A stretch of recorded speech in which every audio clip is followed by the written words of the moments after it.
Initially, there was a lot of uncertainty with almost everybody, and I was fortunate enough to come here and be able to stay in shape in San Diego, and I think that helped us stay ready and get this ramp up process a little bit easier on us.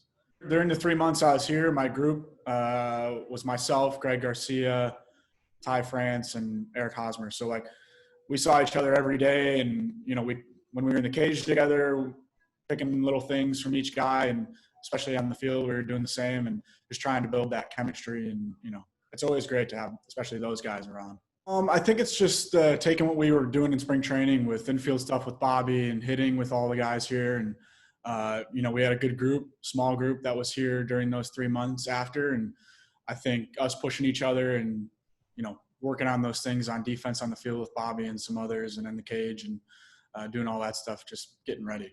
I've been doing a lot of other work at second base and obviously shortstop as well. I've played a couple games at second as well as short.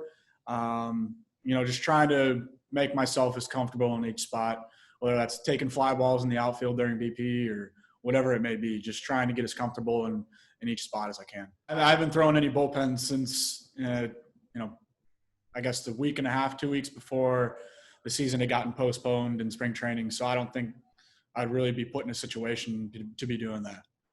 I think everybody's, personal when they get called up is everybody's different. Everybody's got that special thing. And, if it does happen, for me personally, it's a unique experience. I'm making a debut during a pandemic and there's nobody in the stands, and I could probably be one of the first that would ever do that. So I think they've been doing a great job for the past couple of weeks. I know we were playing around with some music early on, and they started getting into the crowd noise, and we played a couple games at USD where there was nothing and it was dead silent. You could hear everybody whispering in the dugout.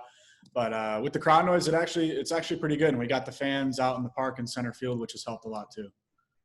I think the biggest thing with the crowd noise is it just keeps people in the game. With no crowd noise, it's pretty tough to stay in the game, especially on defense. Hitting's different. You're locked in mainly every pitch. But if you have that little crowd noise, or I don't know if teams are allowed to play music like the NBA, and if they were, I'd love to see how that would play out. And I know we did it a couple weeks ago and it was great.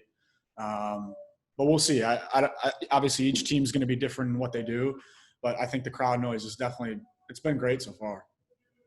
I mean, it's going to be tough. I mean, this whole thing is going to be different for everybody.